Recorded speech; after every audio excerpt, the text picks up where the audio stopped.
मैं अरविंद यादव आपका नए वीडियो में आज स्वागत करते हैं। जैसा कि आप ये समझ रहे हैं कि हम आज की जो टॉपिक है जिम्नोस्पर्म यानी अनावृत्तबीजी पौधा, इसके बारे में बातें करेंगे कि ये जो किंगडम प्लांटी का एक प्रकार से हम कहें कि सबसे सफल स्थलीय पौधा यहीं से इसी जिम्नोस्पर्म को कहा जाता है। उसका रीज़न ये है क्योंकि इसमें फर्टिलाइजेशन के लिए निषेचन जो फर्टिलाइजेशन होता है उसके लिए जल की आवश्यकता नहीं होती है, और उससे पहले जितने भी हैं चाहे वो ब्रायोफाइटा हो, टेडोफाइटा हो, एल्गी हो, इन सब में निषेचन के लिए जल की आवश्यकता थी। और ये जो पहला सफल पादप स्थलीय पादप जिसमें निषेचन के लिए जल की आवश्यकता नहीं हुई, इसलिए इनको सफल पादप कहा गया है। आइए तो आज जो बातें करेंगे जिम्नोस्पर्म यानी कि अनावृत्तबीजी पौधा। जैसे कि हम ये कहें कि जो अनावृत्तबीजी पौधा है, अनावृत्तबीजी शब्द सबसे पहले किसने दिया था? तो जिम्नोस्पर्म शब्द जो है वो सबसे पहले थियोफ्रस्टस ने दिया था, थियोफ्रस्टस। और एक बात आपको ये भी पता है कि थियोफ्रस्टस को बॉटनी का फादर भी कहा जाता है, जो वनस्पति विज्ञान का जनक थियोफ्रस्टस को ही माना जाता है। दूसरा शब्द ये आता है आपके पास कि जीवाश्मीय जिम्नोस्पर्म का उद्भव किस काल में, किस युग में हुआ था? तो जीवाश्मीय जिम्नोस्पर्म का उद्भव पैलियोजोइक ईरा में हुआ था, यानी पैलियोजोइक युग में हुआ था।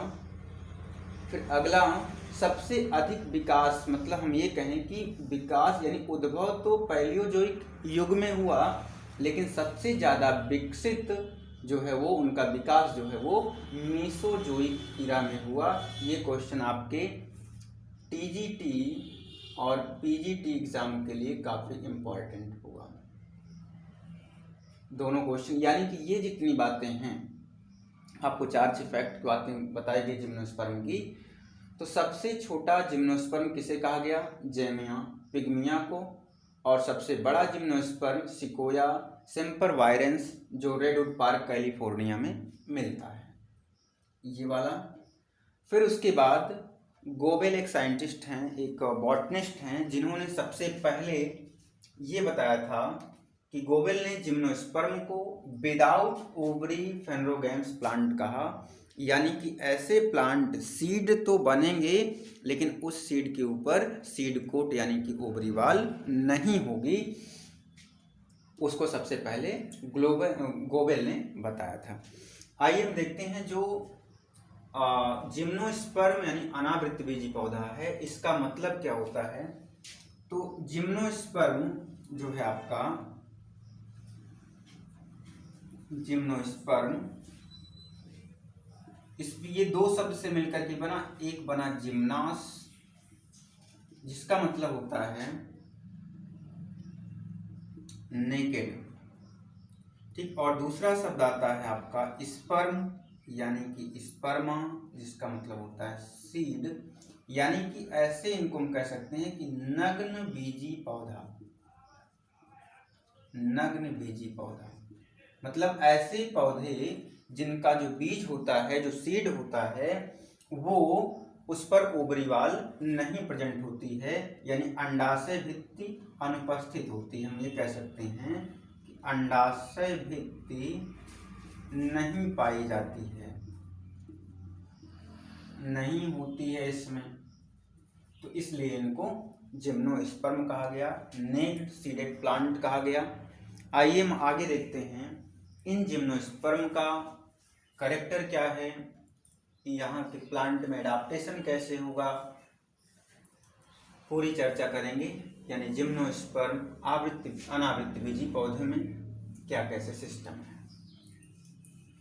इनके जो प्लांट होते हैं वो जैसे पॉलिनेशन आप लोग समझते होंगे, पॉलिनेशन यानी परागण। तो परागण में विशेष जो बातें हैं ना फूल से संबंधित है, बट इनको हम अगर ये कहें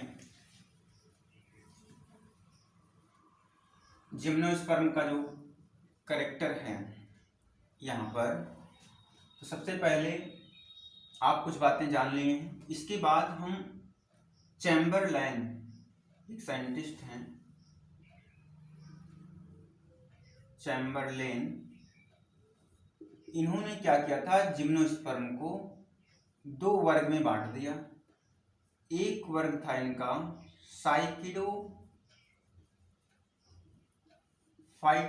और दूसरा जो वर्ग था वो कोनीफेरोफाइटा था। कोनीफेरोफाइटा। तो इसमें क्या होता है, ये चैम्बरलेन के अनुसार जो है दो वर्ग बनाए गए थे जिम्नोस्पर्म के, एक तो साइकिडोफाइटा था, दूसरा था कोनीफेरोफाइटा। तो साइकिडोफाइटा में जो प्लांट होते हैं, जो पौधे हैं, वो हम कह सकते हैं अशाखित होते हैं। ठीक है, अशाखित होते हैं, अशाखित होते हैं। और इनकी जो पत्तियां होती हैं वो पिच्छाकार होती हैं और संयुक्त पत्तियां होती हैं। अशाखित पिच्छाकार पत्ती होंगी और संयुक्त होंगी, संयुक्त पत्तियां होती हैं इनमें, पिच्छाकार होंगी, संयुक्त होंगी। और जो इनका स्तंभ होता है, स्तंभ का मतलब जो इसका स्टेम है वो हम कह सकते हैं कि थोड़ा सा ठोस होता है। ठीक है ना, ठोस होता है, ठोस होता है। फिर दूसरा जो कोनीफेरोफाइटा है, कोनीफेरोफाइटा का जो प्लांट होता है वो शाखित होता है, शाखित होगा, पत्तियां सरल होंगी, पत्तियां सरल हैं और शाखाएं मतलब इनका जो स्टेम है वो शाखित, और ये ठोस, अधिक ठोस नहीं होते हैं, अधिक ठोस नहीं होते हैं, ऐसा चैम्बरलेन ने कहा इनके बारे में। फिर इसके बाद अगर हम जिम्नोस्पर्म की ये बातें करें कि जिम्नोस्पर्म के जो मेन प्लांट हैं उनका कैरेक्टर कैसा है, वो कैसे हैं, उनके बारे में अगर चर्चा करते हैं तो वहां पर हम आइए देखते हैं इनका कैरेक्टर जिम्नोस्पर्म में। तो सबसे पहले जिम्नोस्पर्म का जो मुख्य लक्षण है वो इनके हैबिटाट में आते हैं हम लोग। हैबिटाट, तो हैबिटाट का मतलब होता है वास स्थान। तो ये कहाँ पर मिलते हैं, तो हम ये कह सकते हैं कि ये नॉर्मली ड्राई एंड कूल, यानी कि सूखे और ठंडे, मुख्यतः तो ये शीतोष्ण होते हैं, ठंडे स्थानों पर मिलते हैं, शीतोष्ण जहाँ पे ठंडा स्थान होता है वहाँ पर मिलते हैं ये। उसके बाद इनकी जो मेन प्लांट बॉडी है, मेन प्लांट बॉडी यानी कि जो इनका मुख्य पादप काय होता है, मुख्य पादप काय वो बीजाणुविद होता है, यानी हम कह सकते हैं कि वो स्पोरोफिटिक होता है। स्पोरोफिटिक का मतलब हो गया 2n होता है। अब ये ध्यान रखना कि अगर इनका प्लांट 2n है, अगर ये प्लांट 2n है मतलब डिप्लॉयड है, द्विगुणित है, तो द्विगुणित है तो जो इसमें गैमीट बनेगा, गैमीट यानी युग्मक जो बनेगा वो, और आपको पता है कि युग्मक हमेशा कैसा होता है, हैप्लॉयड होता है। तो जब इनकी जो मेन प्लांट बॉडी है यानी कि जो इनका पूरा शरीर है, पादपकाय है, जड़तना पत्ती जो है, वो सभी क्या हैं, डिप्लॉयड है, मतलब द्विगुणित कोशिका वाले हैं, मतलब पेयर्ड क्रोमोसोम होते हैं उसमें। लेकिन जो गैमीट होता है उसमें वो हैप्लॉयड होता है हमेशा। तो अगर ये हैप्लॉयड है तो इसका मतलब इस द्विगुणित सेल में अर्धसूत्री विभाजन होगा, तभी इसमें हैप्लॉयड गैमीट यानी कि माइक्रोस्पोर बनेंगे। तो यानी कि इनकी जो मेन प्लांट बॉडी है वो कैसी होती है, डिप्लॉयड होती है, यानी कि स्पोरोफिटिक होती है। फिर और अगले कैरेक्टर में आते हैं, इनका जो प्लांट है, हम ये कह सकते हैं कि जो प्लांट बॉडी है वो डिफरेंशिएट होती है किसमें, रूट में, जड़, तना तथा पत्ती में विभाजित होती है। ठीक है, जड़, तना तथा पत्ती में विभाजित होती है ये। अब इसमें हम ये कह सकते हैं कि जो जड़, तना, पत्ती है इनमें विभाजित है। इसके बारे में अगर हम देखें थोड़ा सा एडाप्टेशन, अनुकूलन को यहीं पर चेक कर लेते हैं। एडाप्टेशन यानी कि इनमें अनुकूलन क्या होता है, क्योंकि अनुकूलन का होना बहुत जरूरी है, क्योंकि अगर किसी भी जीव में अनुकूलन नहीं होता है तो इसका मतलब वो धीरे धीरे करके विलुप्त हो जाएगा। इसी प्रकार अनुकूलन में जैसे अगर ये पूछा जाए कि जिम्नोस्पर्म के पौधे के किस भाग में सबसे ज़्यादा अनुकूलन प्रदर्शित होता है, तो वो है आपकी पत्ती। पत्ती में अनुकूलन सबसे ज़्यादा प्रदर्शित होता है। आप उसको हम देखेंगे अभी, लेकिन सबसे पहले जड़ के बारे में जान लें कि जड़ जो है वो जड़ में किस प्रकार का अनुकूलन हो सकता है और इनकी जड़ें कैसी होती हैं। तो अगर हम जिम्नोस्पर्म के रूट्स देखें, तो रूट में मुख्यतः हम कह सकते हैं दो प्रकार की जड़ें होती हैं, दो प्रकार की जड़ें। अब दो प्रकार में जैसे एक को हम बोलेंगे कवक मूलीय जड़, कवक मूलीय जड़ यानी कि इसे बोलते हैं हम लोग माइकोराइजल रूट्स। ठीक है, अब इसमें जो कवक मूलीय जो जड़ है, माइकोराइजल रूट है, इसका मतलब क्या हुआ कवक मूलीय जड़ में कि इसके जो प्लांट होते हैं, प्लांट की जो रूट होगी उसमें क्या होगा कि वो जो कवक होते हैं उसकी जड़ में उनकी जो हाइफी होती है वो उस कवक, जो कवक की हाइफी होती है उस जिम्नोस्पर्म का जो पाइनस प्लांट है उस प्लांट के जड़ के साथ एसोसिएट हो जाते हैं, मतलब जुड़े रहते हैं, सहजीवन या सहजीवी के रूप में जुड़े रहते हैं। और ये भी खनिज पदार्थों का, जल का अवशोषण करने में सहायता करते हैं। यानी एक हो गई कवक मूलीय जड़ और दूसरी हो गई कोरेलॉइड रूट, कोरेलॉइड रूट हो गई। ठीक है, रूट्स। तो कोरेलॉइड रूट्स में क्या होता है, इसमें हम ये कह सकते हैं कि ब्लू ग्रीन एल्गी और या हम ये कह सकते हैं कि नाइट्रोजन फिक्सेसिंग बैक्टीरिया, यहाँ पर फिक्सेसिंग बैक्टीरिया या नाइट्रोजन स्थिरीकरण करने वाले बैक्टीरिया आकर के साइकस की रूट में जुड़ जाते हैं। तो इसका एग्जाम्पल जो होगा वो साइकस होगा और इसका एग्जाम्पल जो होगा वो पाइनस होगा। यानी हम ये कह सकते हैं पाइनस में माइकोराइजल रूट पाई जाती है और साइकस में कोरेलॉइड रूट पाई जाती है। इसका मतलब साइकस की रूट में क्या होता है कि ब्लू ग्रीन एल्गी या नाइट्रोजन फिक्सेसिंग बैक्टीरिया राइजोबियम जुड़े होते हैं। अगर उस प्लांट में, इस साइकस में नाइट्रोजन की कमी होती है तो ये जो ब्लू ग्रीन एल्गी हैं, नाइट्रोजन फिक्सेसिंग बैक्टीरिया हैं, वो लोग क्या करते हैं, नाइट्रोजन को पूरा करते हैं।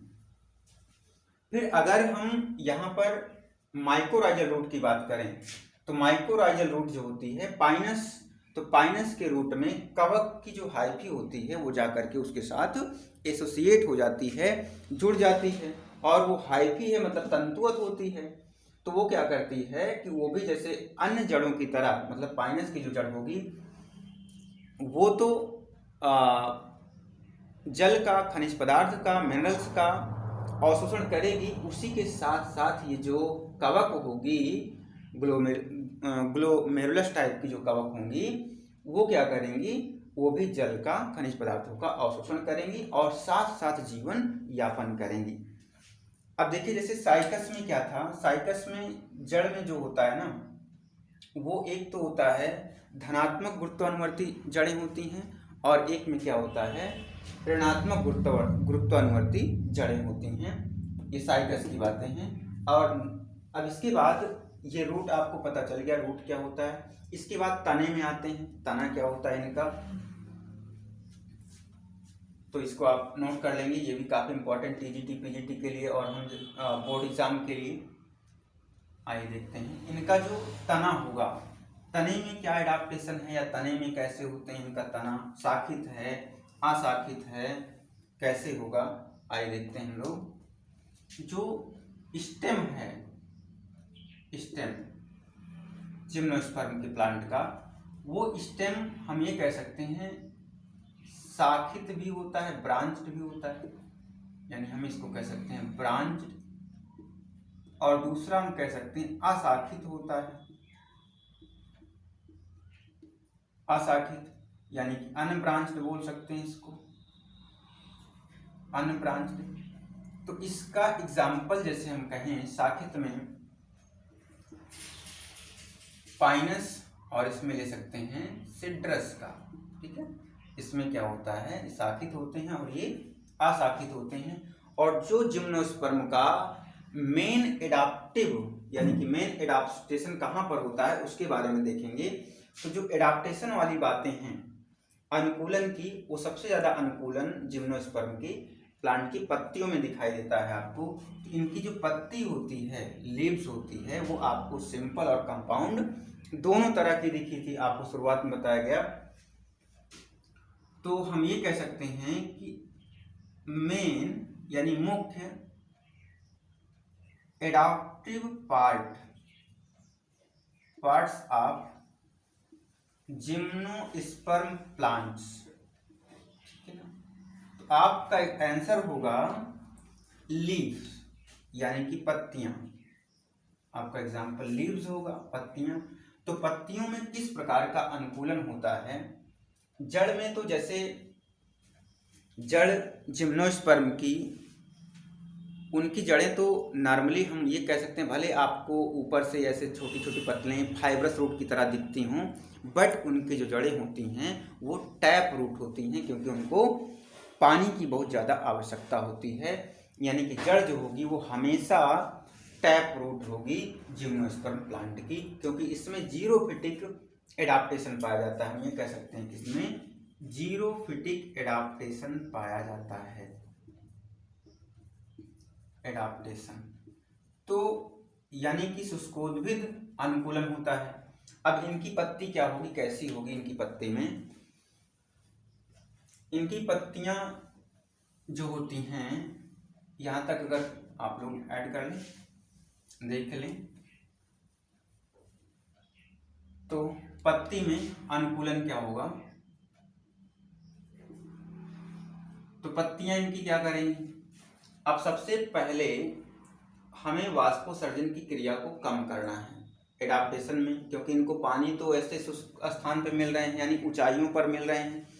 अब मैंने ये कहा था कि ये शीतोष्ण स्थान पर, यहाँ जहाँ पर नमी का मतलब जमीन पे नमी होनी चाहिए, ऊपर वायुमंडल में नमी है तो वायुमंडल से ये लोग पानी नहीं ऑब्जर्व करते हैं, ये पानी जो है सॉइल से, मृदा से ऑब्जर्व करते हैं।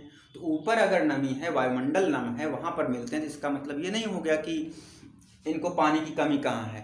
पानी की कमी तो जमीन में, क्योंकि हिमालय देखिए ऊंचा ऊंचा पर्वत पहाड़ है, तो वहाँ पर पानी की मात्रा हम कहते हैं कि कम होगी। इनकी जड़ें इसका मतलब टैप रूट होंगी, क्योंकि टैप रूट क्या होती हैं, अंदर गहराई तक जाती हैं। अब यहाँ पर क्या होना है कि यहाँ पर जैसे हम देखेंगे पत्ती में, तो पत्ती इनकी क्या होती है, इनकी पत्तियां जो होती हैं, इनकी पत्तियां नुकीली हो जाती हैं, नुकीली यानी कि निडिल लाइक हो जाती हैं, नुकीली हो जाती हैं। अब नुकीली होने का मतलब ये हो गया कि पत्ती का जो क्षेत्रफल है वो कम हो जाता है, क्षेत्रफल कम हो जाता है, कम होता है। तो इसका मतलब अगर वो पत्ती इतनी बड़ी होगी, मान लो इतनी चौड़ी है, तो उसमें क्या होगा, इतना क्षेत्रफल हो गया उसका, तो इस पर सनलाइट ज़्यादा पड़ेगी। सनलाइट जब ज़्यादा पड़ेगी तो इसके स्टोमेटा जो है वो ओपन हो जाएंगे। जब स्टोमेटा ओपन हो जाएगा तो पानी जो है अधिक मात्रा में वाष्प बन करके उड़ जाएगा, जिसका मतलब इसमें पानी की कमी हो जाएगी। तो अब क्या होगा, जब वो पत्ती सुई के आकार की हो गई, पतली हो गई, तो क्षेत्रफल कम हो गया। जब क्षेत्रफल कम हो गया इसमें, तो इसका मतलब ये हुआ कि धूप कम क्षेत्र पर पड़ेगी। जब कम क्षेत्र पर पड़ेगा तो वाष्पोत्सर्जन की क्रिया कम होगी, इसका मतलब इसमें पानी ये बचा सकते हैं। दूसरा कह सकते हैं इनकी जो पत्तियां होती हैं, इनकी पत्तियां वो वैक्सी होती हैं, वैक्सी। तो वैक्सी का मतलब मोमीय क्यूटिकल पाई जाती है इसमें, मोमीय क्यूटिकल पाई जाती है। तो ये क्यूटिकल क्या करती है, वाष्पोत्सर्जन की क्रिया को कम करती है। और तीसरा एडाप्टेशन अगर हम देखें इसमें, तो ये कह सकते हैं कि इनका जो स्टोमेटा होता है, रंध्र जो होता है स्टोमेटा, वो क्या होता है, अंदर धसा हुआ होता है, मतलब संकीर्ण स्टोमेटा पाया जाता है, वो अंदर उस पत्ती के अंदर होते हैं। हम ये कह सकते हैं कि धसे हुए रंध्र पाए जाते हैं, तो ये चीज इनका मुख्य एडाप्टेशन जो है वो पत्तियां दर्शाती हैं, और पत्तियां जो है काफी वाष्पोत्सर्जन की क्रिया को कम करने में सहायता करती हैं। जैसे पत्ती का क्षेत्रफल का कम हो जाना, ये वाष्पोत्सर्जन को बचाएगा। वैक्सी पत्ती है, मतलब जो क्यूटिकल का आवरण इनकी पत्तियों पर होता है, उस पर मोमीय त्वचा होती है, तो वो क्या करेगा कि वो जो है उसको रोक के रखेगा, भाई वाष्प ना बन पाए, सनलाइट पड़े भले ही वो थोड़ा सा आपको नम दिखने लगे, लेकिन वो भाप नहीं बनने देगा। तीसरा, स्टोमेटा अंदर धसा होगा, तो सनलाइट अब वहां तक कैसे पहुंचेगी और कैसे वो वाष्प बन के निकालेगा। तो ये तो इनके एडाप्टेशन हो गया। उसके बाद अगर हम लोग देखें इनमें जो इनका जो अगले कैरेक्टर में आते हैं यहाँ पर, तो ये कह सकते हैं जिम्नोस्पर्म के सभी प्लांट, जिम्नोस्पर्म के सभी पौधे द्विलिंगाश्रयी होते हैं, द्विलिंगाश्रयी होते हैं। अब डायोसियस होते हैं, ठीक है। अब डायोसियस होने का मतलब ये हो गया कि मेल और फीमेल जो पार्ट हैं वो एक ही प्लांट पर हों, एक ही पौधे पर पाए जाते हैं, इसलिए इनको द्विलिंगाश्रयी कहते हैं। लेकिन अपवाद स्वरूप, अपवाद तो बिल्कुल याद रखना है, अपवाद में क्या आता है, साइकस क्या होता है, एक लिंगाश्रयी होता है, एक लिंगाश्रयी होता है, इसको याद रखना है, एक लिंगाश्रयी है। तो इस एक लिंगाश्रयी होने का मतलब क्या होता है, इसमें क्या होगा, मेल अलग होगा और फीमेल अलग होगा, ठीक है। यानी कि मेल गैमेट अलग बनेंगे, फीमेल गैमेट के अलग बनेंगे। अब नेक्स्ट कैरेक्टर में चले हम लोग। अगर अगले कैरेक्टर में, यहाँ तक आप पहले इसका स्क्रीनशॉट या समथिंग जो नोट कर लें, हो गया यहाँ तक आइए। तो इसके बाद अगले कैरेक्टर में चलते हैं हम लोग इनमें। तो इनका जो अगला कैरेक्टर है उसमें आते हैं हम लोग, थोड़ा से देखते हैं इनमें जो, अगर एक बात आपसे बताएं कि जो पॉलिनेशन की क्रिया है, पॉलिनेशन यानी कि हम कह सकते हैं कि ये परागण, तो परागण की क्रिया जो है सबसे पहले जिम्नोस्पर्म से ही स्टार्ट हुआ था, जिम्नोस्पर्म से ही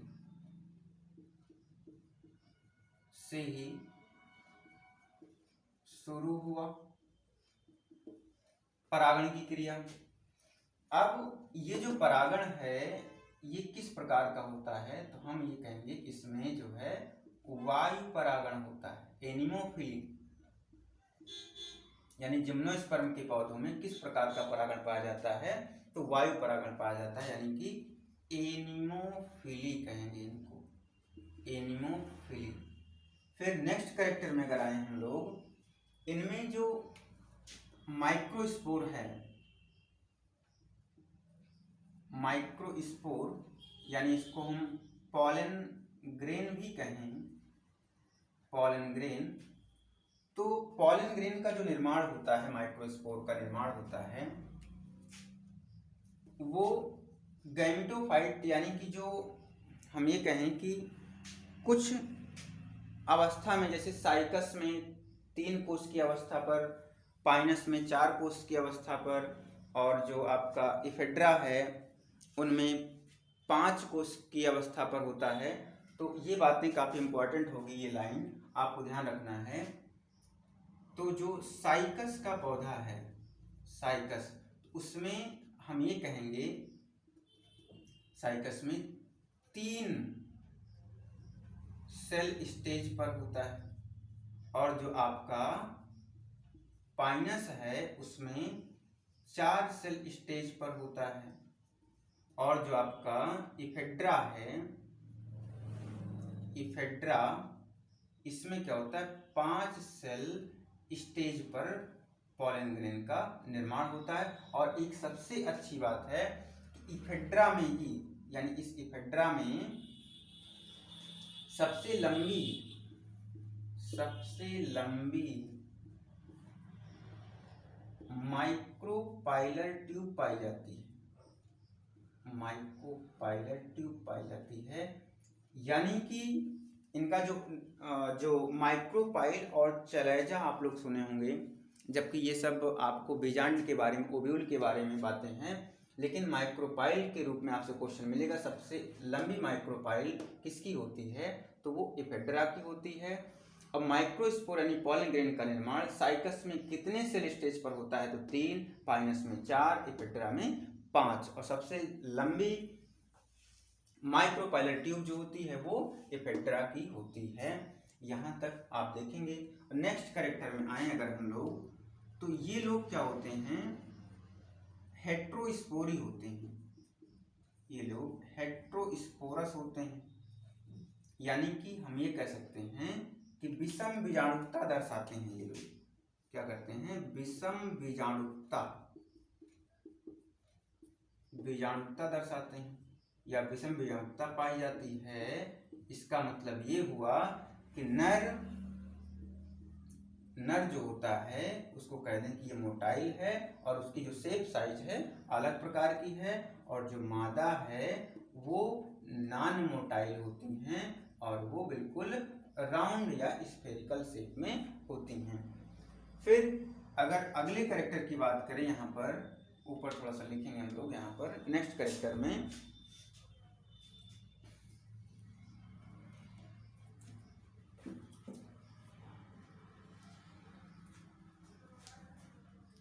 अगले में आई, ऊपर लिखते हैं इनका।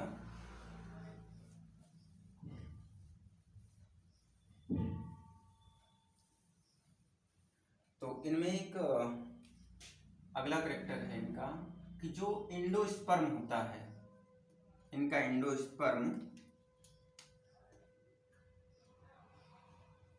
जिम्नोस्पर्म, स्पर्म का एंडोस्पर्म, यानी इसे बोलेंगे हम लोग भ्रूणपोष। भ्रूणपोष ये कैसा होता है, हैप्लॉयड होता है, अगुणित होता है। हैप्लॉयड यानी कि यन होता है, यानी कि हम कह सकते हैं कि अगुणित होता है। तो अब हैप्लॉयड का अगुणित होना क्यों ऐसा, क्योंकि देखो जब हम लोग